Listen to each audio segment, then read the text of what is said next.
Chapter 1. The Marsh of Despair. Red pill wasn't supposed to make you bitter. Hi, this is Nuke. There is a phase a lot of men go through after they find the red pill where they stop sounding like men that want to understand women and they start looking for permission, often from content creators, to hate them. At first, I understand it. You get lied to for years, being told that being harmless and weak is what women want, that attraction works on a moral system, that if you're loyal and respectful and patient enough, women will finally get to see the nice part of you and choose you. Then reality hits your face. The girl who says she wants a nice guy goes home with a dangerous one.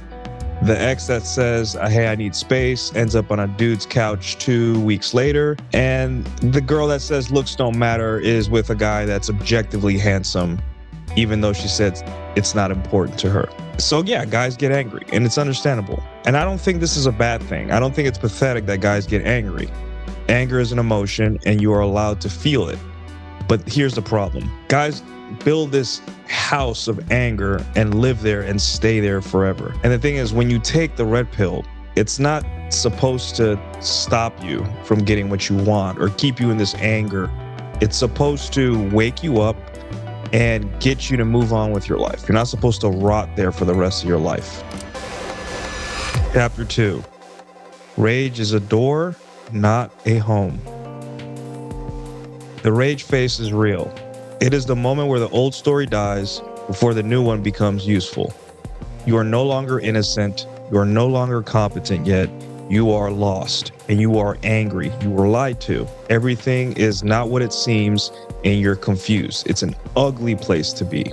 You start looking back at your relationships. You start figuring out, wow, I can't believe my ex-girl did this. Now I know why. Every interaction with women, you start looking at it through a red pill lens, and it just makes you more and more angry because you feel like a fool. You feel foolish. But that rage and that anger is supposed to move you through a doorway. It's not supposed to become who you are. If all the red pill does is give you better words for your wounds, then you have failed yourself.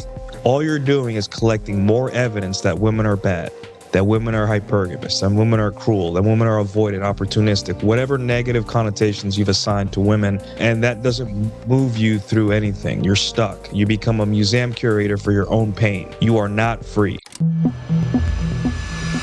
Chapter 3. The algorithm loves your wound. Social media does not care that you're healing or want to heal. It cares that you stay emotionally invested and whatever ideas or things you think about during the day. So if you click a video about a woman cheating, then you're gonna watch 5 clips, 10 clips, 20 clips, 100 clips a week about bad female behavior. And every time there's gonna be a content creator that's gonna pull this and say, see how bad this is? And maybe it is bad. Maybe their behavior is something that you should look out for and should understand. But this is a trap. Whatever you think of women, the internet has endless examples and evidence of why it's true. Chapter 4. Bitterness pretends to be intelligence. Bitterness is sneaky because it feels like wisdom. The bitter man says, I'm just being realistic. Sometimes he is. A lot of the romantic advice is childish. It's dated, it's like 90s rom-com, it's weird, it doesn't work in real life. But this bitterness, it just takes these observations and turns them into a religion. He says every woman is the same, every desire is manipulation, every act of warmth or every little gift you give or receive is some kind of trap. And no one really cares outside of him. Everyone's moving on, living in their life, and the guy's still like, no, if she does this, it's this. He's hyper in tune and neurotic about everything that a woman does or does not do. You can't build a good dating life and have sex and intimacy in relationships with that mentality because it is a self-fulfilling prophecy. You will end up hating women more because as you become more neurotic and more unlikable to other people, they will start treating you the way that you see yourself. A mess, a neurotic mess. Some of you do not need more proof that women hurt you. We get it. You need proof that they don't have to hurt you in order for them to be enjoyable and to be able to date them. Chapter 5. Women are not out to get you. This is where I lose some of the permanently angry guys.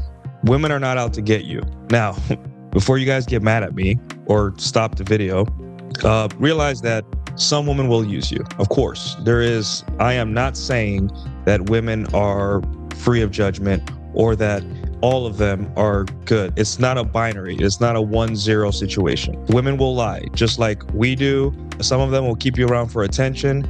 Some will monkey branch. Some will do things behind your back. Some will lie to you about their political, romantic words and then act the opposite. This is real. But women are not like cartoon villains waking up in the morning, rubbing their hands like, I can't wait to ruin this guy's day or his life. What's the plan? And then some secret legion of doom where all women get together and try to destroy men's lives. Although social media kind of makes it feel that way. They're trying to get what they want. They want to feel safe, excited, desired, protected, entertained, free, validated, loved, envied, whatever cocktail's running through their mind at that moment. That conflicts sometimes with what you want. Sometimes they're not honest with themselves, just like men, we're not honest with ourselves all the time. Sometimes they're not honest with you. Sometimes they're kind, and sometimes they're not. Sometimes they're attracted to you and still not good for you. That is not a cosmic betrayal. That is life. That is what women are. They are not here to ruin your life. They are just self-interested. The reason that sucks is because you were taught to be anything but self-interested. And do you see the dynamic that creates? A self-interested person is trying to date or interact with a person that is sacrificial and betrays himself for that self-interested person. Do you see what I'm getting at? Chapter 6, the part where you forgive yourself. A lot of guys think that the final step is forgiving women. Maybe, sometimes. But I think the hardest part is forgiving yourself. You feel stupid because you were taught, trained by maybe academia, being a kid, movies, your mother, your father, your church, whatever institution or dynamic or piece of media, that you were supposed to be the nice guy. You were supposed to put yourself last, and that was attractive. And that's shameful because no one wants to be seen as a fool and taken advantage of. No one. So your anger turns into anger at yourself. You start angry at women, you start getting angry at the institutions that lied to you, and then finally you're just angry at yourself. And it never stops. It festers. Like, you can never move forward if you don't forgive yourself. But ask yourself this, how are you supposed to know? You didn't know what you didn't know. You didn't know that doing certain things was unattractive. You had a hard time. You were so ego invested in this truth that even when you were an asshole to women and it worked, instead of rationalize that as there's something wrong with these women, instead of saying, hey, maybe I was taught wrong. And the thing is, you may not have the mentors or the examples needed at the right time. Maybe your father was clueless. Maybe when you did have a father that knew game and knew how to talk to women, your mother told you that your father was wrong and an asshole. You were programmed. So what good does it do to be mad at yourself? I'm not saying you have to forgive yourself day one when you find out the truth, but you got to do it eventually. You can't stay mad at yourself forever. You have to let it go. And that is the most important part of this process. And that's when you'll finally be free. Chapter 7, use the truth to become free. The purpose of this red pill stuff and this knowledge, it's not to just sit your whole life judging women. It is to move better. It is for strategy. Great. We understand that women are like this. We know that they're hypergamous. We know that they're self-interested. What is the plan now? This is where the work starts. Not the online performance of work, the actual work. Getting in better shape. And a lot of guys start there. That's great, right? Becoming more attractive. Our looks aren't everything, but they're not nothing either. You got to do something. Dressing better, not hard, right? There's endless opportunities to learn how to dress online, especially for your body type, your culture, and your complexion. Learning how to speak without apologizing or self-editing. That means becoming more assertive. That means telling people what you want. It doesn't have to be mean, but it has to be direct and clear. Getting feedback, adjusting, failing, and that is the work. And that is not luck. That is not some kind of outside force that is benefiting you. That is not just one thing. That is multiple things as you increase your ability to get women and become attractive. Strategy is more important than luck. This is the masculine part. You stop asking reality to be softer and you become more capable. And that's ultimately what all this is about, becoming more capable. Chapter 8. You can still like women.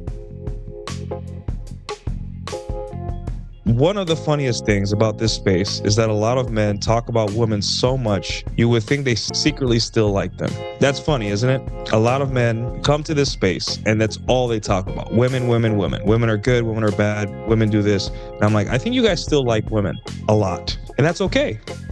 Women are pretty awesome sometimes. You're allowed to like women. You're allowed to enjoy their softness, their chaos, their laughter, their bodies, their little tests, their weird stories, the way a woman looks at you when she's trying to act like she doesn't like you, all those things. You don't have to pretend you're above this experience. A man who understands women and still enjoys them is much freer than the man who needs to hate them to feel safe.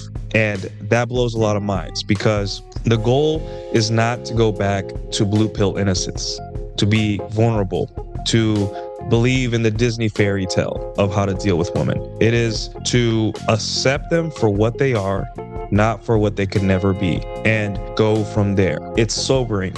It's to get you back on the saddle and in reality and be able to move on and live life more strategically. We're not pretending women are angels. They're not. But pretending they're devils is not productive. Just deal with them as they are while becoming the kind of man who can afford to be honest. Chapter 9. Leave the marsh. So if the red pill made you bitter, I'm not gonna shame you for that. You probably had your reasons. You may have been betrayed, humiliated, lied to, used, ignored, or worse, hurt physically by women. And then you doubled down. You tried to become more useful, more serving, more sacrificing. And it didn't work. It just made things worse. Fine. I get it. Feel that anger. Let it course through your veins. But do not marry it. Realize that is normal. I don't want to shame anyone for their emotions. It's normal. I was angry too for a bit. But remember this. The years you spend mad at women are years you never get back. And the cruel part, your bitterness does not punish the women who hurt you. Most of them will never know. They will keep living, dating, posting, choosing, making mistakes, crying to some other man, and moving through the world. Let that sink in. You will be in the dark holding the coal. It will be burning your hand. Let it go. Not because they deserve it, but because you deserve better. The red pill was supposed to give you your eyes back. See the game, see women clearly, then go live. You cannot stay mad at women forever. At some point, if you want to win, you have to become useful to yourself. If this video hit something real for you, watch the last video about why nice guys become resentful. If you are past the point of watching videos and applying this to your life, why not hit a coaching link down below and talk to me and maybe get a one-on-one. Coaching would work like this. I don't care about theory anymore and strangers on the internet. I want your situation. I want your patterns, your decisions. But even with that, you're going to have to take action. The goal, again, is to become useful and capable. Nothing I say is supposed to make you less capable, only more capable.